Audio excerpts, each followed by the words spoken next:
Hello, welcome again, all the students of 10th class, CBSE class 10th Maths, chapter number 5, Arithmetic Progression, AP, part number 4, we are going to do here. यहाँ पे हम दो बड़े important से question करेंगे. They are not very strongest one, they are not very toughest one, but yes, they are very usual in examination, previous examination. और हम यहाँ पे देखो पहला क्वेश्चन है हमारा कि इसका सोल्यूशन हम करने वाले हैं कि if the 10th term of an AP, अगर किसी AP का जो 10th टर्म है वो कितना है 52 है, तो मैं क्या लिखूंगा a10 equals to 52. It means a plus 9d equals to 52. This is my equation number 1. और कहता है अगर उसका 17th टर्म 20 ज्यादा है किससे 13 से, इसका मतलब a17 माइनस a13 ज्यादा है ना, तो मैंने ज्यादा से कम वाले को सब्ट्रैक्ट किया, तो कितना ज्यादा है 20 ज्यादा है. a प्लस 17 को मैं लिख सकता हूँ a16d माइनस, और a13 को लिखूंगा a प्लस 12d. लेकिन एक बात लिखने का तरीका, जब मैं 12d लिखूंगा तो ब्रैकेट के अंदर लिखूंगा 12 प्लस सॉरी कितना a प्लस 12d, तो मैंने ब्रैकेट के अंदर लिखा बराबर 20. क्यों? क्योंकि माइनस को दोनों को माइनस करना है. तो a प्लस 16 इक्वल इक्वल का निशान लगाना जरूरी है. 16d माइनस का a माइनस का 12d इक्वल्स टू 20, एंड ये माइनस का a आपस में कट गया, तो 16d माइनस 12d बराबर 20, and 4d equals to 20. 4 5s are 20, d equals to 5. हमने we have got the value of 5. 5 को into equation number 1 में मैंने रखा, और यहाँ पर क्या होगा d equals to 5 का मतलब है कि मैं equation 1 में रखूंगा a plus 9d बराबर 52. a plus 9 into 5 equals to 52. a plus 45 equals to 52. a plus 55 minus 45, 52 minus 45, a equals to 7. Then my AP is, AP क्या बनेगी, यहाँ पे हो गया ये 52 40 कहाँ पे गया 45 52 की तरफ गया माइनस में, तो 7. तो AP क्या बनेगा, AP बनेगा पहला टर्म कौन है 7, डिफरेंस कितने का है 5 का, तो दूसरा 12, फिर 17, फिर 22 etc. Right. Here once again another question, and this is the question from AP once again.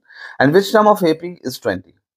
Which term of AP, कौन सी AP 20, ये इनका पहला टर्म नेगेटिव होगा. तो सबसे पहले हमने AP लिखा, हमारा AP क्या है 20 है पहले, फिर 19 1/4 है, फिर 18 एंड हाफ है, फिर 17 3/4 है. इसका मतलब A हमारा कितना है 20 है, और D कैसे निकालोगे 19 1/4 minus 20. I can write it like 4 9s are 4 19s are 76 plus 1 77, 77/4 minus 20. Right. I know the answer, orally बता सकता हूँ, उसका जो है 3/4 है, but we have to check it out. 19 upon तो कितना होगा 117 जा 4 इज द एलसीएम 77 माइनस 420 जा 80 विल बी माइनस 3/4. क्योंकि ये घटता हुआ है तो माइनस का डिफरेंस आएगा, और इसी में अब कहीं पे जाके पहला टर्म कौन सा नेगेटिव होगा, we have to find out that.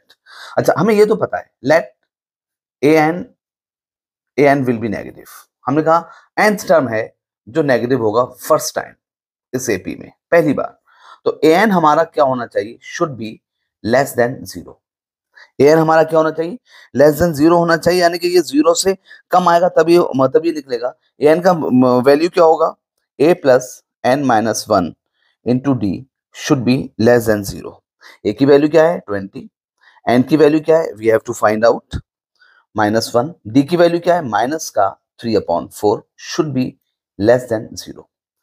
20 plus n minus 1, तो क्या होगा पहले मल्टीप्लाई करेंगे माइनस का 3/4 की n से करेंगे तो माइनस का 3/4 n हो गया, minus minus plus 3/4 should be less than 0.